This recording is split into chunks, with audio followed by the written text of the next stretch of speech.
ನಮಸ್ಕಾರ ಎಲ್ರಿಗೂ. ನಾವ್ ಇವತ್ ಬಂದಿವಿ ಧಾರವಾಡದಾಗ ನಡೆಯಕತ್ತಿರೋ ಕೃಷಿ ಮೇಳ ನೋಡ್ಬೇಕಂತಂದ. ಬನ್ರಿ ನಿಮ್ಗೂ ತೋರಿಸ್ತೀನಿ ನಮ್ಗ್ ಧಾರವಾಡದಾಗ ಹೆಂಗೆಲ್ಲಾ ಕೃಷಿ ಮೇಳ ಆಗತ್ತಂತಂದ.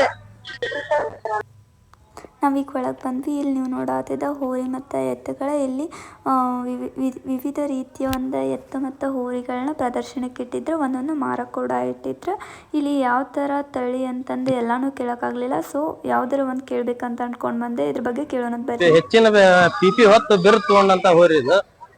ಇಂಥ ಹೋರಿನ ಇವತ್ತು ನಾವು ಹೋರಿ ಹಬ್ಬ ಉಳಿಲಿ ಬೆಳಿಲಿ ಅಂತೇಳಿ ಈ ಧಾರವಾಡ ಕೃಷಿ ಮೇಳಕ್ಕೆ ಇಲ್ಲಿ ಮಠ ತಗೊಂಡ್ಬಂದು ನಾವು ಒಂದು ಪ್ರದರ್ಶನ ತೋರಿಸ್ತಾ ಇದ್ದೇವೆ ಈ ಹೋರಿದು. ಅಂದ್ರೆ ಇಲ್ರಿ ಸರ್, ಇದನ್ನ ಕೊಡಂಗಿಲ್ಲ. ಇದನ್ನ ದೊಡ್ಡ ಅಮೌಂಟ್ ಕೇಳಿದ್ರೆ ಹಿಂದಕ್ಕಾದ್ರೂ ನಾವು ಕೊಟ್ಟಿಲ್ಲ, ಹೊರಿ ಕೊಡಲ್ಲ. ಮನಿ ಮಗನ್ಕಿಂತ ಹೆಚ್ಚ. ನಮಗೆ ನೆಕ್ಸ್ಟ್ ಕಂಡಿದ್ದೆ ಇಲ್ಲಿ ಕುದುರೆ. ಇದು ಮೆರವಾಡಿ ಕುದುರೆ ಅಂತ. ಇದ್ರ ಆಯಸ್ಸು 30 ವರ್ಷ ಇರ್ತೈತೆ ಅಂತ ನೋಡ್ರಿಪ್ಪ. ಕ್ಯೂಟ್ ಇದ್ವ ನೋಡಕ್ಕಂತರು. ಆಮೇಲೆ ಇಲ್ಲಿ ಸ್ವಲ್ಪ ಸ್ಟೂಡೆಂಟ್ಸ್ ಸೇರಿಕೊಂಡು ಅವರೇ ತಯಾರಿ ಮಾಡಿ ಕ್ಯಾಂಡಲ್ಸ್ ಮಾರಾತಿದ್ರೆ. ನನಗಿಷ್ಟ ಆಗಿದ್ದು ವ್ಯಾಕ್ಚಲ್ ಮುಖಾಂತರ ಮಾಡಿರುವಂಥ ಕ್ಯಾಂಡಲ್. ನಾನು ಅದನ್ನು ಪರ್ಚೇಸ್ ಮಾಡಿಕೊಂಡೆ. ಆಮೇಲೆ ಇಲ್ಲಿ ಒಂದು ಹೋರಿ ಹಬ್ಬ, ಹಾವೇರಿ ತವರೂರು ಅಂತ ನೋಡ್ರಿ ಹೋರಿ ಹಬ್ಬ. ಸೊ ಅದನ್ನು ನೋಡ್ಕೊಂಡು ನೆಕ್ಸ್ಟ್ ಹಂಗೆ ಇಲ್ಲಿ ನಮಗೆ ಕೋಣ ಹಾಕೊಂಡ್ವಿ. ಇಲ್ಲಿ ತಿನ್ನೋಕ್ಕೂ ಕಡಿಮೆ ಇದ್ದಿದ್ದಿಲ್ಲ, ನಮಗೆ ಒಂಥರ ಆಟ ಆಡೋಕ್ಕೂ ಕಡಿಮೆ ಇಲ್ಲ ಅನ್ಬೋದು. ಹಂಗೆ ನೋಡ್ಕೋತಾ ಹೋದ್ವಿ. ನನಗೆ ಸ್ಪೆಕ್ಸ್ ಇಷ್ಟ ಅದು ತೊಗೊಂಡೆ.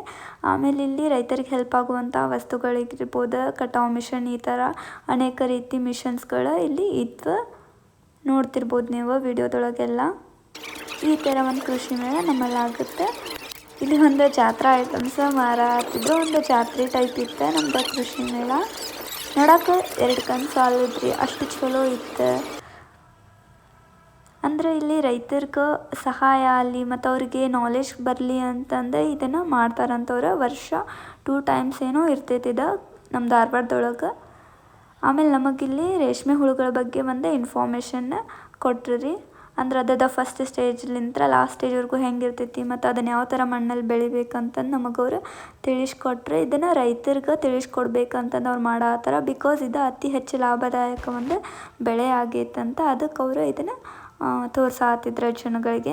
ಆಮೇಲೆ ನಮಗೆ ಕಂಡಿದ್ದು ಒಂದು ಮಾದರಿ ಗ್ರಾಮ. ಮಾದರಿ ಗ್ರಾಮ ನೋಡಕ್ಕಂತೂ ಬಹಳ ಚಲೋ ಇತ್ತು, ಚಂದ ಇತ್ತು ರೀ. ಒಂಥರ ಕ್ಯೂಟ್ ಇತ್ತು. ಒಂದು ಹಳ್ಳಿ ವಾತಾವರಣ ಯಾವ ಥರ ಇರಬೇಕಲ್ಲ ಆ ಥರ ಅವರ ಮಾಡಿದ್ರೆ. ಹೊಲದಾಗ ಜನ ಕೆಲಸ ಮಾಡೋದಾಗಿರ್ಬೋದು, ಹೊಲಕ್ಕೆ ನೀರು ಬಿಡೋದಾಗಿರ್ಬೋದು, ಬೆಳೆ ಆಗಿರ್ಬೋದು, ಒಂದು ತೋಟ ಆಗಿರ್ಬೋದು, ರೋಡ್ ಆಗಿರ್ಬೋದು, ಸ್ಕೂಲ್ಗಳು, ಬಸ್ಗಳು, ಪುಟ್ಟ ಮನೆಗಳು. ಕ್ಯೂಟ್ ಹಳ್ಳಿ ಅಂತಲೇ ಹೇಳ್ಬೋದು. ಒಂಥರ ಚಲೋ ಇತ್ತು. ಆಮೇಲೆ ನನಗೆ ಬುಕ್ಸ್ ಕಂಡ್ವು. ನನಗೆ ಬುಕ್ಸ್ ಅಂದ್ರೆ ಭಾಳ ಇಷ್ಟ. ಸೊ ನಾ ಅದನ್ನು ತೊಗೋಬೇಕಂತಂದು ಹೋದೆ ರೀ. ನನಗಿಷ್ಟ ಆಗಿದೆ ಕರ್ಮ ಅನ್ನೋ ಬಿಕ್ಕ ನಾನು ಅದನ್ನು ತಗೊಂಡೆ. ಆಮೇಲೆ ಇಲ್ಲಿ ನೋಡ್ತಿರ್ಬೋದು, ಇಲ್ಲಿ ಬಂದು ಪಂಪ್ ಲೈನ್ ಅವೆಲ್ಲ ಅದ್ರ ಬಗ್ಗೆ ತಿಳಿಸ್ಕೊಡೋದಕ್ಕೆ ಇಲ್ಲಿ ಅದನ್ನು ತೋರ್ಸಾತಿದ್ರೆ. ಆಮೇಲೆ ಹಂಗೆ ಅದನ್ನೆಲ್ಲ ಕೇಳ್ಕೋತ ನಾವು ಹೊಂಟ್ವಿ. ಈಗೆಲ್ಲ ನೋಡ್ಕೊಂಡ್ರೆ ಟೈಮ್ ಆಗಿತ್ತು. ಸೊ ಹೊರಗೆ ಹೋಗ್ಬೇಕಂತಂದು ಹೊಂಟಿದ್ವಿ. ಎಲ್ಲಿ ನೋಡಿದ್ರು ಜನನ ತುಂಬಿಕೊಂಡಿದ್ರೆ. ಆಮೇಲೆ ಹೊರಗೆ ಬಂದ್ವಿ. ಇಲ್ಲಿ ನಮಗೆ ಕಂಡಿದ್ದೆ ನೆಕ್ಸ್ಟ್ ಗೇಮ್ ಆಡ್ಬೇಕಂತಂದು ಹೊಂಟ್ವಿ. ನಾನು ಒಳಗಡೆ ಹಾಕತ್ತಿದ್ದೆ ಜೋಕಾಲಿ ಆಡ್ಬೇಕಂತ ಹೊಂಟೆ ನೋಡ್ರಿ. ನನಗಂತೂ ಭಾಳ ಭಯ ಆಗತ್ತಿತ್ತು. ಮ್ಯಾಲೆ ಹೋಗಿ ಕುಂತಿತ್ತು. ಆಮೇಲೆ ನೆಕ್ಸ್ಟ್ ಬ್ರೇಕ್ ಡ್ಯಾನ್ಸ್ ಆಡ್ಕೊಂಡೆ. ಇದನ್ನೆಲ್ಲ ಆಡ್ಕೊಂಡು ಮನೆಗೆ ಹೊಂಟ್ವಿ ನೋಡ್ರಿ. ಎಲ್ಲ ಮುಗಿಸ್ಕೊಂಡು. Thank you so much. ಯಾರೆಲ್ಲ ವಿಡಿಯೋ ಕೊನೆವರೆಗೂ ನೋಡಿರಿ. ಲೈಕ್ ಮಾಡಿರಿ, ಶೇರ್ ಮಾಡಿರಿ, ಕಮೆಂಟ್ ಮಾಡಿರಿ. ಇದೇ ಥರ ಸಪೋರ್ಟ್ ಮಾಡಿರಿ.